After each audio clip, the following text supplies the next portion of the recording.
All right. It is July 2025, and I am so incredibly happy and blessed to be talking to my friend, Sandie Sedgbeer. And I just got finished telling her that people are going to have to read her bio because it is extensive. It's almost like a little booklet in itself, because this woman has done so much in the world and really with such a beautiful heart.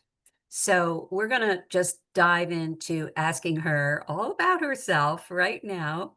And but thank you, Sandie, for taking the time to talk to us and sort of open the window, the aperture on who you are.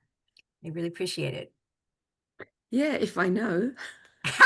Well, at least by this point, maybe. Well, Yeah. let's just talk about sort of go to the Wayback Machine and start from where you came from and what piqued your interest. Like when you were little, what was your inclination? What really drew your attention? Is that all right? Can we start there? Yeah, I mean, it's funny that phrase, who you are, because we think we are so many things at so many different ages, don't we? Yes. And then we're constantly having to revise that. So going back, I mean, I was very shy, very shy child, and the youngest of five, and I was like the good kid, the one that would run everybody's errands. Everyone was labeled the brilliant one, the beautiful one. I was the good kid, and I was a people pleaser, and all I knew, and I don't remember being consciously aware of this till later, but my mother said that when I was 4, I said I was going to be a famous writer. Now, I don't even know how a 4-year-old would know what that is, and I don't recall that, but for as long as I can remember, I've known that I wanted to be a writer. That was it. There was no other path for me Ah, at all. And ah, so through school, all the way through school, it was all heading in that direction from, the different streams that I took of education, for the different exams. They were all geared towards one day me being a journalist, a writer of some kind. Um, so that was it. And I used to write stories all the time. And I was a very, very early avid reader of books. Um, I always had the feeling that there was so much in the world that if I died and didn't know it all, I would be very upset. how you doing on that one? Yeah, exactly. It used to be a feeling in here, almost like a Mm. choking feeling. I can't possibly die until I know the answer to everything. That stayed with me until my 40s, until the year of the harmonic convergence. Ah, That stayed with me. That wanting to know everything. And so I was always, I mean, even at 15, I was reading esoteric books. well, You know, I want to Ian talk about Solomon. that. When did that trajectory begin? Do you remember? I'm not entirely sure. I know I used to always be at the library, and I remember just, coming across a few books that struck me as, well, how does that work? What's that all about? I used to collect, books like Von Daniken, his books, and but it was always a kind of skeptical approach. I'd look at it, but from over here. Uh-huh. I had a colleague who was an author who had books like The Key of Solomon and some really ancient texts, and he used to loan them to me. And I'd find some of them quite frightening, Mhm. some of the things that it spoke about. But I could not stop wanting to know more. I was fascinated with astrology. I was fascinated with people and perceptions. Very early on, I realized that, we can all look at the same thing and come out with a different story about it. So that fascinated me. The whole world fascinated me. But, I really started reading these books around about 15 onwards, all through my 20s, all through my 30s. When I was 27, I started studying astrology to disprove it, and I Uh, couldn't. It just shook me because I couldn't disprove it when I was doing charts myself. So that kind of opened up another thing, an understanding of what made people work, but that wasn't the whole of it. I knew that. Well, let's pause there for a moment, because coming out of a family where you were the people pleaser, the good girl, and all of that, was your family an environment in which these esoteric No, ideas could thrive? no, no. My family, my father died 4 months before I was born. Oh, He died on his 36th birthday, oh leaving my. my mother with 4 children. And we Wow. lived in a very rough, poor end of London. And it was very difficult to cope in those days because there was no social security. When I was 4, the 4 youngest of us were in a children's home Oh my. for, well, I was there for 8 years. So that was kind of like looking back, that was the perfect environment for me because I could be a people watcher. And I used to sit in trees and under tables and watch people and kids, and I'd lose myself in books. Folk tales. I used to be addicted to folk tales of every single country that Mm. existed, and I went through all of them in the library because somewhere I knew that there was magic, but I couldn't find it in the real world. Yes, yes. So I was quite a solitary child in many respects. I mean, of course, I had friends, but for me, knowledge was everything. So Mhm. that allowed me, to have a certain amount of freedom in a sense, Yeah, because I didn't have anybody giving me their conditioning other than, right. you know, a general conditioning of the time, but no familial conditioning, so to speak. Interesting, interesting. And I wonder if in the children's home there was a wide variety of people, Oh, wider than your family, right? You had all of a sudden exposure to different cultures. yes, yes, yes, yeah, So yeah. interesting. Yeah, and that really was fascinating. So by the time I was 11 and went home to live with my mum, I'd kind of already started, I thought I knew who I was. And then There you go. that was probably First the time. first time that I thought I knew who I was. But yeah, and that what looking for answers. There was always a drive for answers of some kind, even if I didn't really know what they were.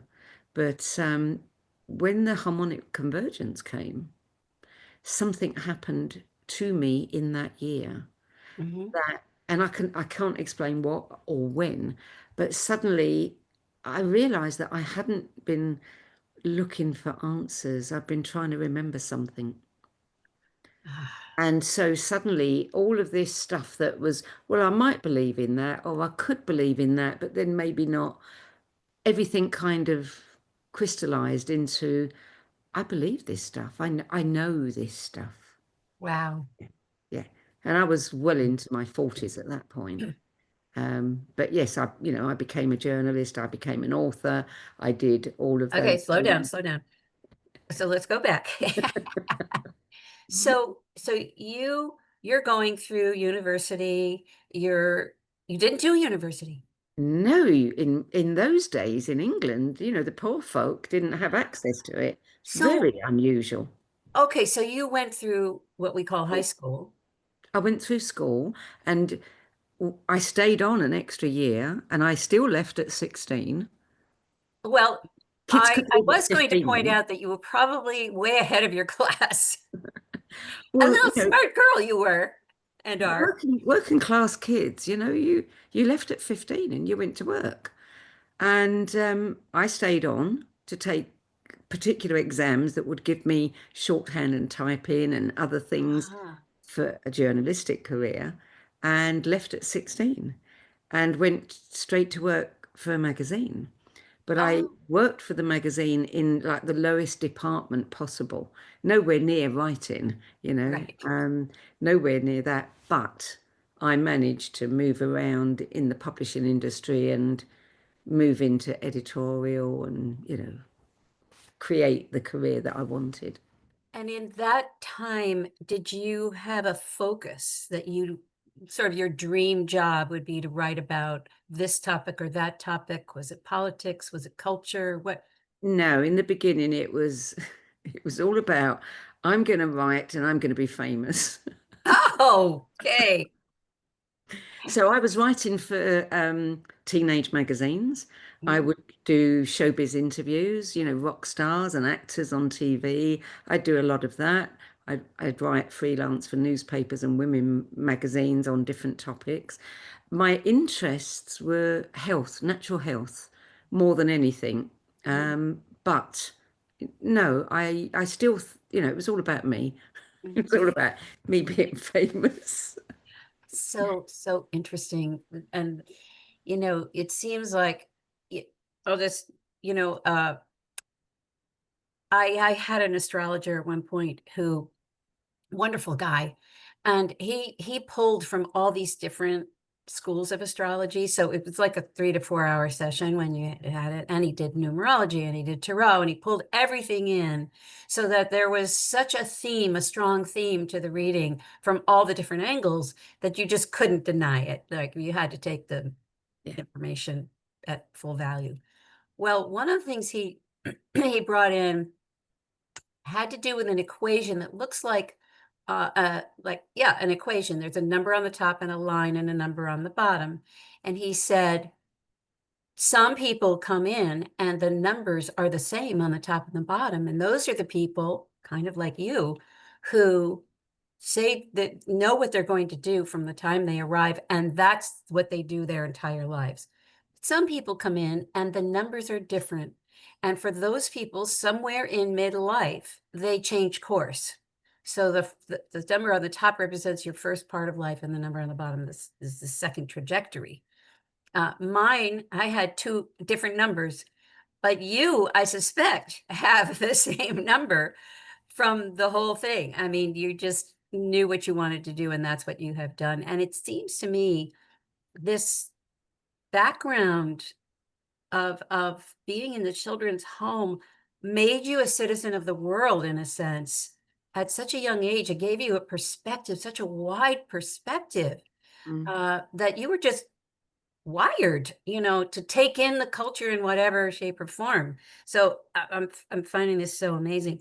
One of the things I want to remind the listeners, the watchers of this, is that Sandy has a show called Your 10 The No BS Spiritual Book Club.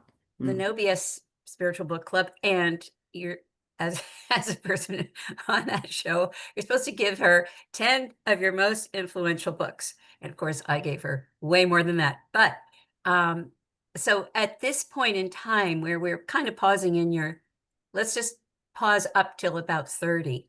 Did you have some most influential books at that time that you recall?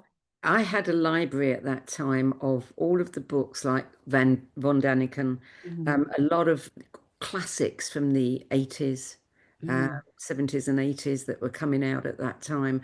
I was very lucky to meet an astrologer who became my mentor, who had a vast library of books going back to Victorian times, some of the really early Oh, spiritual wow. books, Dion Mhm. Fortune and, Right. all of those. And so I had access to her books, but I had a vast library of my own. And they were all of these, like Von Daniken, very Mm. much like that, these mysteries that, or books about Admiral Byrd, who Yes. apparently, Yes. the inner earth, anything like that. I was just, yeah, I want to Yeah. be. Yeah, you and me both. So Mm. so you go through the magazines, you start interviewing all these famous people. And what kind of insights did you have from that kind of exposure to people? Did you sense, because sometimes, people who are famous seem to actually have kind of a star over their heads. I mean, like it emanates from them. Did you observe that, or were they just everybody's kind of a person and The thing that stood out for me was I was getting a wonderful, schooling in psychology has always fascinated me. And the people who were the not yet arrived, on their way up, were the most arrogant and the most insecure. And I Ah, noticed that the people who had arrived were so human and relaxed, by and large, generalization. And it was really interesting to meet all of these people who played all of these different roles and, what the public thinks of their public persona and what they're like in person. So, from a psychology point of view, that really mhm. fed me. And were you able to communicate that human quality? Was that sort of one of your driving goals so that people could feel their humanity rather than their persona? Honestly, looking back on, the writing for the teenage magazines, I don't think I was a great writer at that point.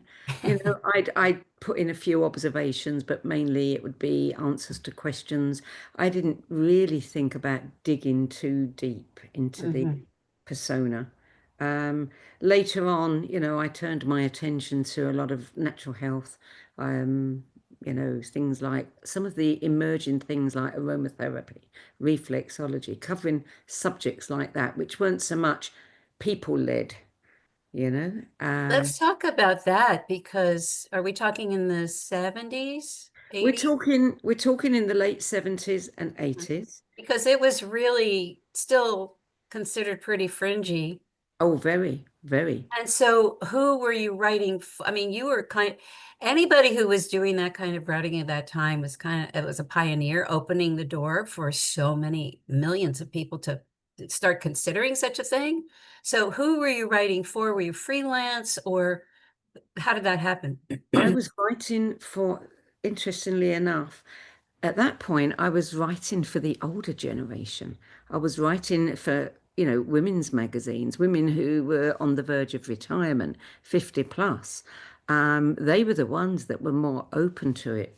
And because I produced magazines as well, I got to meet an awful lot of people who were in the natural health world and ended up basically starting a division of an advertising agency that was all about natural health, supplements before supplements were a thing, Ah, herbs and all of that stuff, and that all grew out of my interest in writing articles. so were you working for the ad agency and creating ads for these? I was working for a magazine. It was a family magazine, and I'd put the whole magazine together for the publisher. So, we had all kinds of information, including health. And it was the advertising agencies who were representing some of these, Um, clients who were advertising in my magazine, who then said to me, "Come and work for us." Oh my goodness, Yeah, so interesting. yeah. So I find, I mean, that's a huge service to humanity right there. And because I mean, I've lived through that time myself and excuse me, fortunately my mother was very open-minded and had us, eating brown rice and honey, when I was in the mid 70s. She was always ahead of her time. But the rest of the world thought that was nuts, for the main, give me a steak, which I eat anyway. But, it's just, it was a time when it really was not accepted far and wide. Talk to me about your first book and what piqued your interest, why you wrote it. Let's talk about that.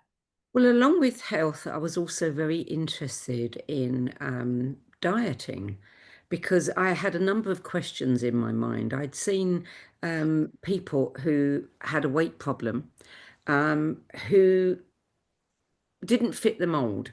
It wasn't somebody who was overeating. And so I had all these questions in my mind. I don't think, that weight is only about calories in and calories out. I think so. I was always interested in that side of things. And um, I was doing a lot of work, freelance work for a magazine that was a dieting magazine. And the editor and I became friends. And we were talking about this issue. And at that time, fat is a feminist issue, had become a big seller. And we ended up writing a book called The Sensuous Slimmer. And it was our view of many women that we spoke to who put on weight as a kind of barrier, Hmm. for sexuality and, their own view of themselves. And a lot of women who felt very insecure about their bodies, but they also had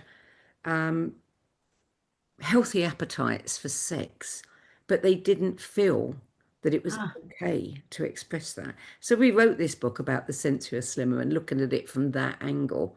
So, and also at that was the time when, you know, Twiggy was ruling the world, and we'd gone from curvy women like Marilyn Monroe to wanting stick insects, as our yeah. role models.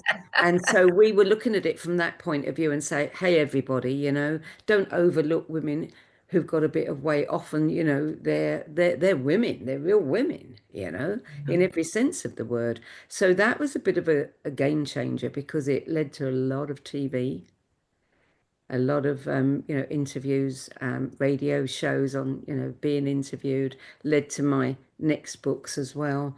So that was me becoming famous. I was just going to say, there you go. Bada bing, bada boom. 15 minutes. Wow, fantastic. And Yeah. and how did you like that? Did it feel good to be interviewed? And Well, again, from a psychological point of view, it was fascinating. I was just telling my granddaughter yesterday, I flew into Ireland. My co-author and I flew into Ireland on a Friday night to appear on Ireland's top TV talk show. And wow. we were on this small plane with all of these people who were going there, and we were just nobodies. When we flew back on Sunday, we flew back as somebodies because everybody in Ireland watched that TV show on a Saturday night. And it was just fascinating going, oh my God, one minute I'm nobody, the next minute everybody thinks I'm somebody, but I'm still feeling like the same old nobody. Oh, wow. And And to have so, that happen yeah, so quickly, yeah, and I bet that kind of harkened back to all those interviews with all those famous people, like it's a bit of a shock when you are suddenly recognizable and the stamp of approval has been put on you as a somebody, it's a bit of a shock, right? yeah, yeah. Because we don't change inside. No, we're just us. Well, I'm not famous, so it doesn't, affect me, but I'm just imagining. So let's talk about your next book after that. Well, the next book after that, the publisher asked me to write about single parenting. I'd been a single parent since my kids were 4 and 2. And single parenting in England, divorce was becoming huge. And now it was like 1 in 3 families, And there was all of this press media about children from one parent families, are more likely to get into trouble and be hooligans and things like that. And so I wrote it with the same co-author. She had just had a baby. I had a son who was 18 and a daughter who was 16. So we were writing about single parenting from two ends, but we were also looking at, the sociology of it and looking at things like, well, what do the kids think? What do the kids feel? What about the grandparents? Nobody thinks about those. How Yes. can parents do this in a way that is for the good of the child? So that was the second book. Wow, timely, so timely. Your books are right on the moment. Mm. Fantastic. Um, let's go forward to the next book because she's written six, right? Six. Well, the next one was funny. We were sitting at lunch with our editor from a big publishing house who said, I've got a book in mind. And she started describing something. And I said, oh, you mean sexual power. What is it? Who's got it? How to succeed in love and life. And she said, that's it. That's the title. Can you do it? And again, my love of hu- why? That was my thing. Oh yeah, you're going to give me an opportunity to go out and talk to women and talk to men, And so that was the second book. sexual power. What is it? Who's got it? So I was talking to all kinds of people, doing all kinds of research about what is that one thing, that some people have, the charisma. What is it? Yeah. How do they get it? How can Yeah. we have it? Yeah. And so it was a Did kind of, you did you answer that question? I did. Oh, pray tell. You know what the answer is? I mean, okay, charisma, sexual power, call it what you want. It's not something that you adopt, it's a label that others put on you. Mhm, Right? It's always mhm, something someone else says. mhm. And what it is, confidence. Confidence. Yeah. And if you can fake it till you make it, Mhm. people will say the same about you. There Yeah, you go. yeah, You heard it here, folks. yeah. At any age, right? At any age. Yeah, Mhm. yeah, Yeah. yeah. And I think when you get to the upper ranges of ages, sometimes those little niggly lack of confidence, they're still hanging around. And, I mean, there's been a lot written, a lot done on the topic of, women power and standing in your own and being who you are and all that stuff. But there's still these little niggly voices in a lot of women that I've found when I'm working with people. And I just want to encourage, I mean, go read Sandie's book, but it's time. Like, let's just get there. Let's just say, you know what, warts and all, here I am. And it's good enough. You know what the secret is well, this is a conclusion I came to after the other book, the next book as well, is that we all walk around with all this stuff, these Mhm. imprints, the conditioning, whatever, and we may get through some of it, but we don't get through all of it. Ultimately, a lot of that stuff is there, but what we forget is so is everybody else. Yes. So Yes. is everyone else. Yeah, Yes. yeah. And that sort of memory of high school where you thought you were the only one who was like that. And then, what's funny is in reunions, if you ever go to a reunion, I went to one or two, and that's when you kind of look back and go, oh, we were all in the same soup together doing the same silly Yeah, stuff, yeah, thinking the same silly thoughts, and so it's nice to I just encourage people to get to acceptance, right, of who they are right now, warts and all, and that's authenticity, and that becomes like because there are a lot of women who are single at this time, that I deal with, that I have in my group of lovelies, and they would like to have a partner, but when you start talking about that, they sort of retrograde back to that high school insecurity, and it's important to move into a different dynamic so that they become this magnet, right? When you're just confident and yeah, loving yourself, um, not in an ego way, but in just a fully accepting way, then you become an attractor, yeah, right? yeah. Mm. Um, Sandy, let's talk about the because I know you've also went on and interviewed a lot of spiritual, what we would call icons or thought leaders or whatever you want to call them. Can you talk to us a little bit about those kinds of interviews and who really touched you and what you learned along that path? It's not dissimilar to interviewing celebrities in that, they come with a story around Mhm, them, most of them, if they're successful, and, a persona, mhm, public persona. And, you meet the ones that actually are very insecure and therefore they big themselves up and they put the barriers up and they act in an arrogant manner, you know, which is the wrong way to go about it. And you meet others that are unchanging and completely relaxed in who they are and understand that, just because they've got this knowledge or they're talking to this being or whatever, they're a person just like the rest of us. So it's always fascinating to meet people and just see the way they behave. But mhm, I like to think that I always meet my guests, you know, with an open mind, Yeah. completely open mind. I mean, there are some people that I will not interview because they're not authentic. And I Mm, don't want to be promoting that. And I have good reason to know that they're not mhm, authentic. But, mhm. you know, the guests that I do choose to interview, they're a human being just like me. And they've Mhm. got a story, they've done something interesting. And, you know, let's talk about it. I want to know who they are and how they got there. And because we all need to hear these stories. Yes. Yes. You've done such a great service and are doing a great service by sharing them, excuse me, with the world. Is there anyone or a few people who touched you deeply where you felt like, wow, this is pretty, you know, moving, profound? Yeah, there's been a few. There's one man in particular that comes to mind whenever anyone asks me this question.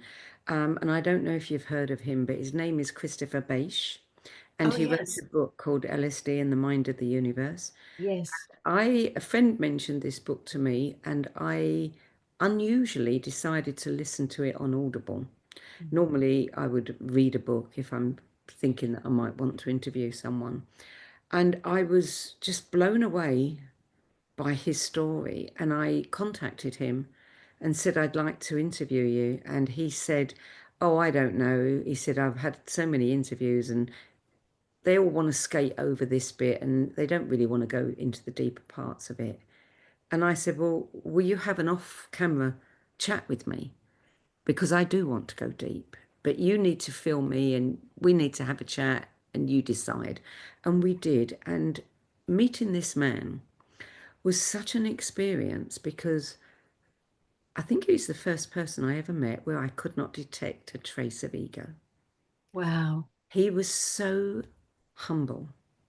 And I thought, wow. And the experiences he had and the pain and the suffering he went through to have those experiences. Mm, And I said to him, you know, at the end about, you know, how much it must have changed you.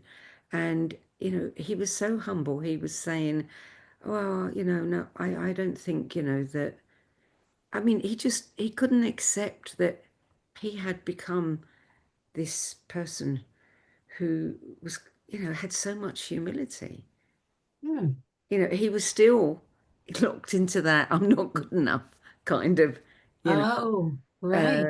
oh, I haven't done as much as I could have done with it or whatever. But I mean, his story is extraordinary.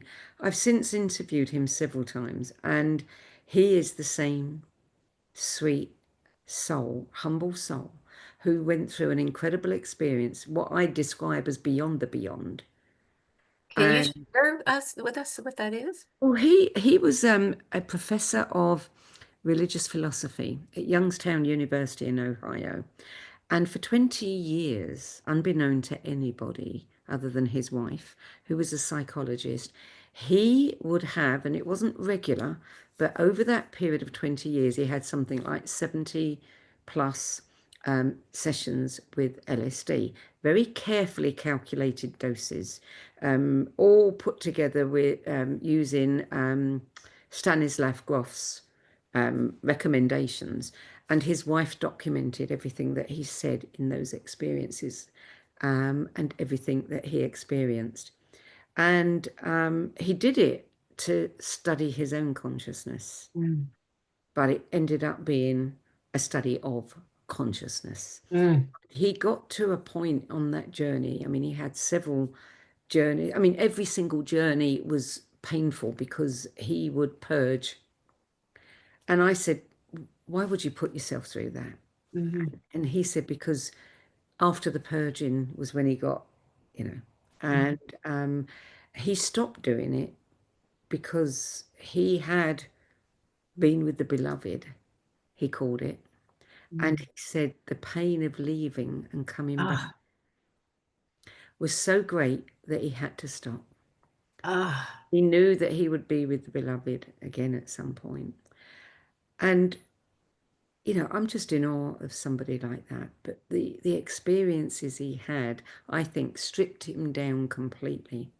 And yeah. he'd seen the future human. And Mm. he said, it's beautiful. Oh, And we do have that in front of us.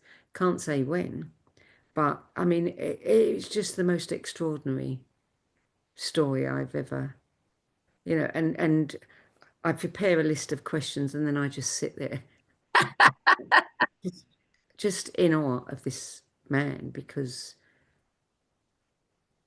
I said, you've taken one for the team. yeah. Yeah. We can't all do that, but you've Yeah. done it for us. Well, he had a driving urge, didn't he? He was really pushing out, Yeah, exploring the frontier. yeah, Um, and yeah. I wonder, this story now sounds familiar. This was a while back, wasn't it?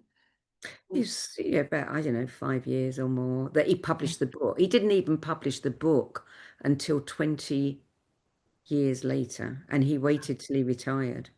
But Uh-huh. during that period, he's teaching adult students, and he experienced all these changes, physical changes, and he started to notice in his classroom that there was this mind melding going on, because he would use an example in a story he was telling, and one of his students would say, "That's my story. How do you know that?"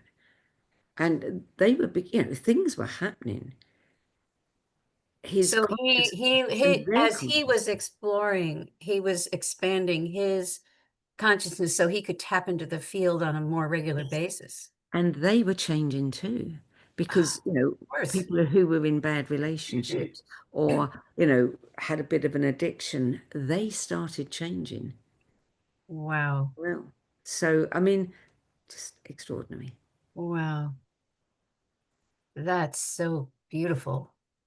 That's you see, that's what we're doing. We're doing that all the time, right? Every minute of every day. This is why we talk a lot about, or I the very first channeling that came through described us as beacons, as lights that we will be called upon to use that light at some point. So to kind of become this beacon and maintain this, what I say, beaconhood, it's not a real word, but it's because of that. It's because we are doing that all the time, whether we're conscious of it or not. Yeah, And the painting behind you is a perfect example of that. Look at all the cross connections and the circles within circles and that's like the ripple effect right there. yeah, That's the quantum you're yeah, you're painting. yeah. I Mm. love it. I just love it. So, thank you for sharing that. And maybe everybody will go out and read that book now and watch your interviews with him. Um, Tell us about your own understanding of consciousness and how that has changed, grown over time.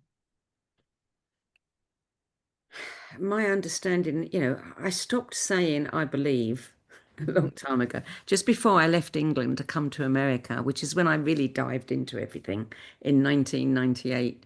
I met this woman who had lived for a long time in America and was a spiritual teacher.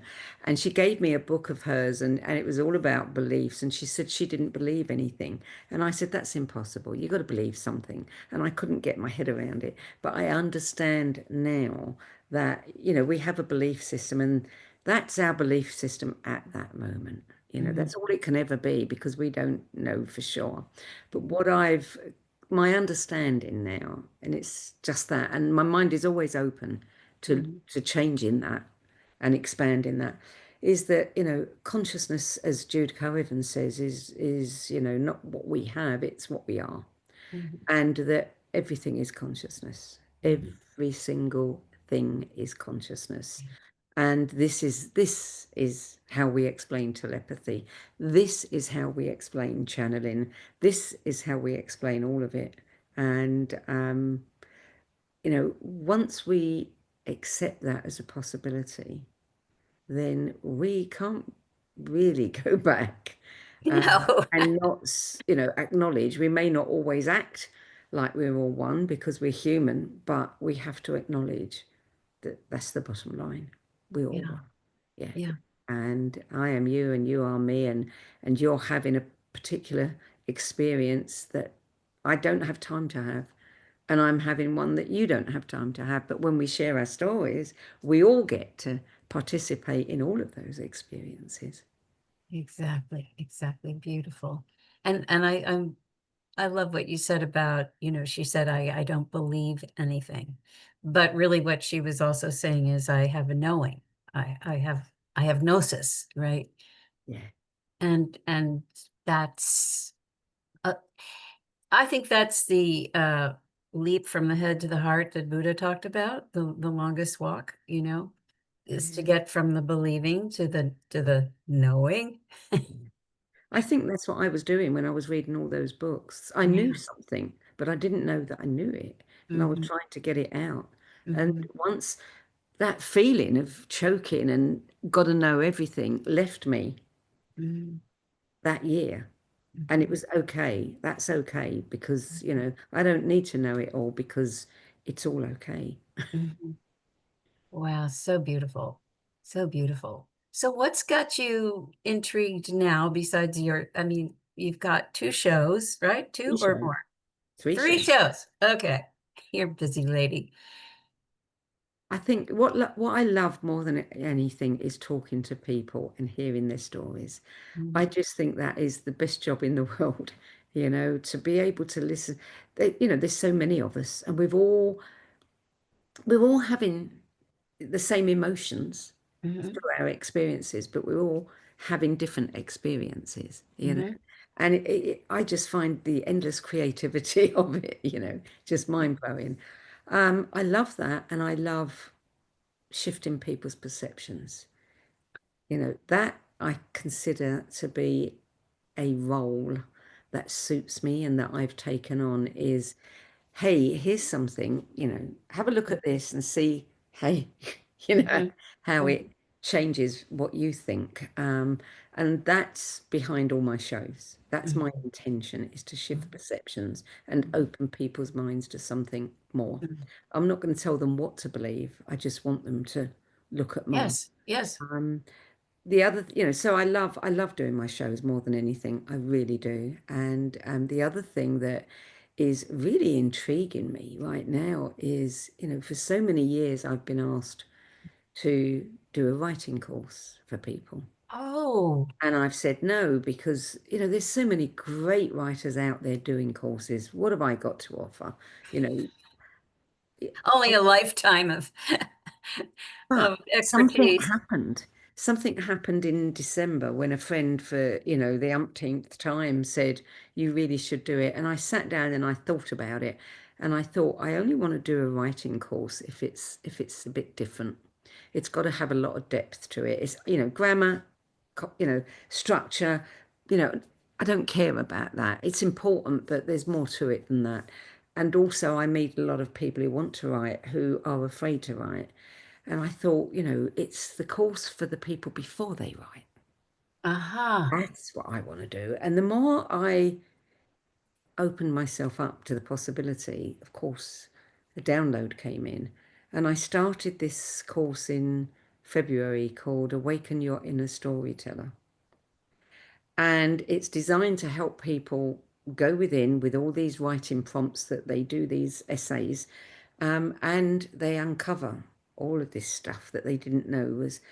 And I kind of knew that's what was going to happen, but the reality of it was even bigger than that.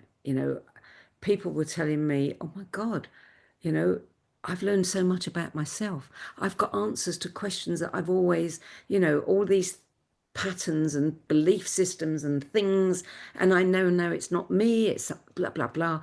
And all of this stuff is coming out. And I'm thinking, my God, this is therapy. Yes. Takes me right back to the psychology that I've always been interested in. Wow. And I thought, wow, now that is worth doing because now what I'm doing is helping people find their voice, get rid of all the stuff, that is in the way, and whether they're speaking, teaching, talking, right, whatever it is, nothing if they have a better understanding of themselves, Yes. their life is going to be better. And Wow.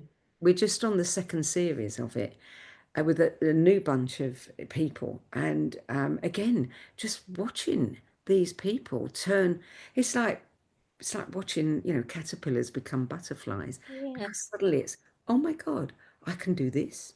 You know, it's just yeah, What it's a so gift. heartwarming. What a Mm. gift.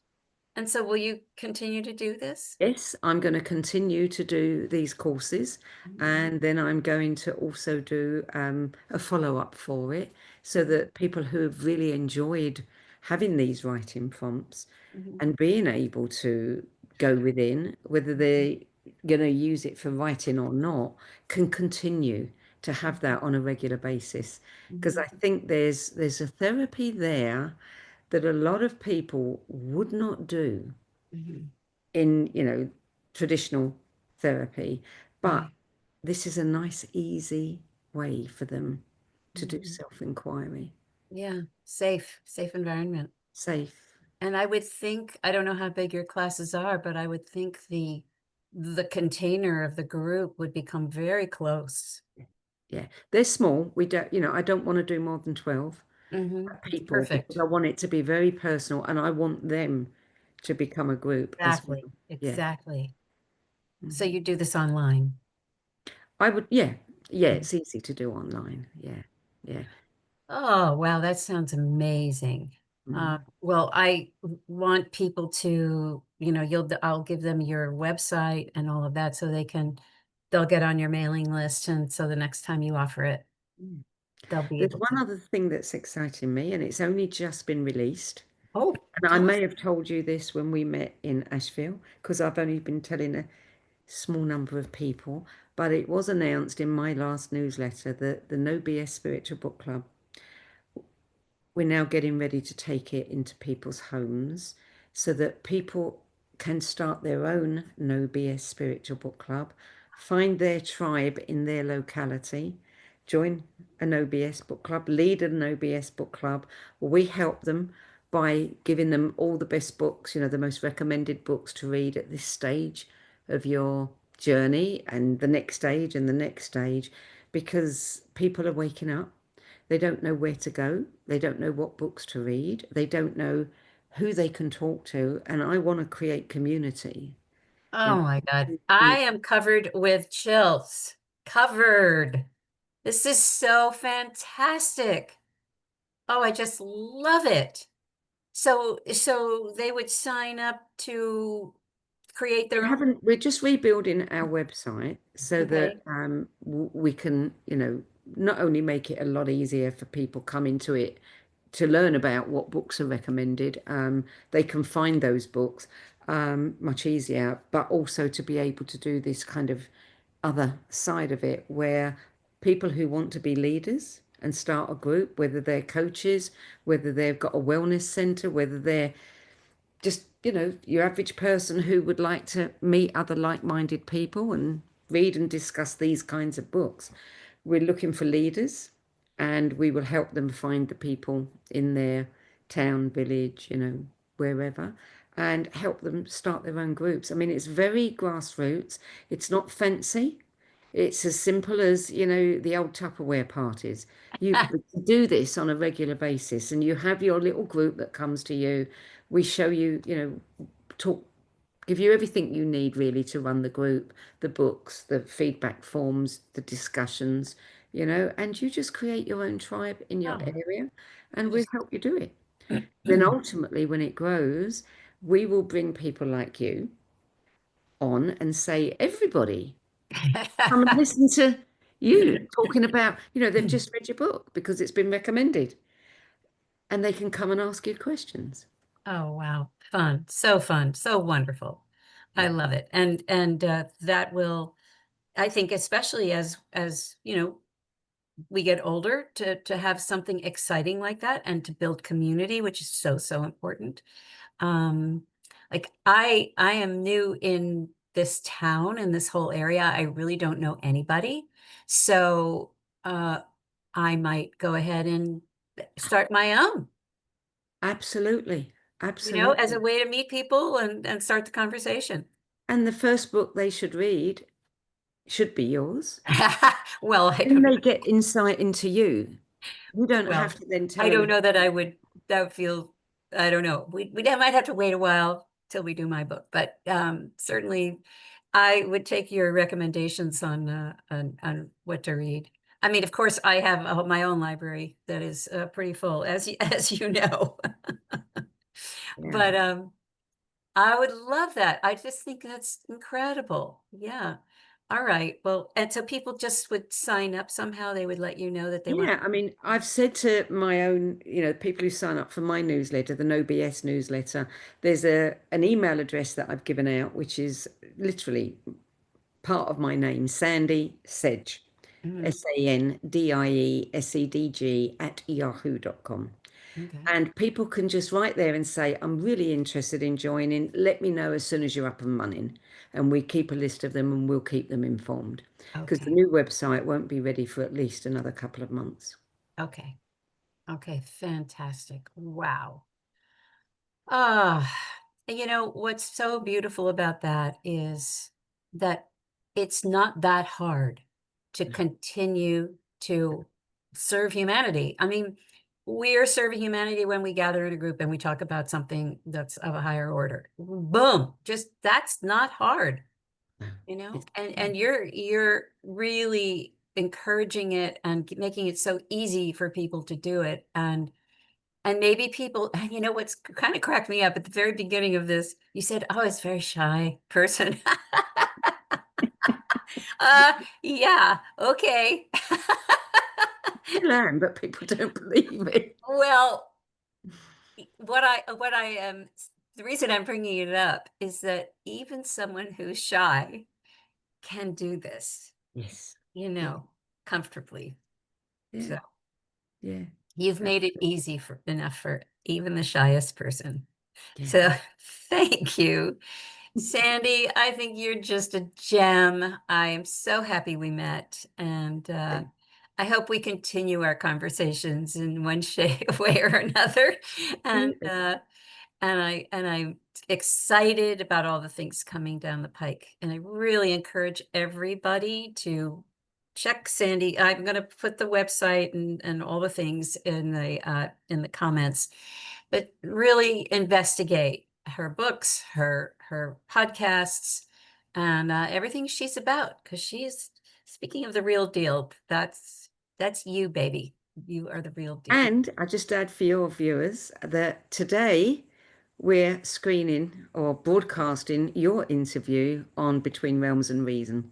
It's What? gone out 9 a.m. Pacific time today Oh my, on well, YouTube. that's serendipity.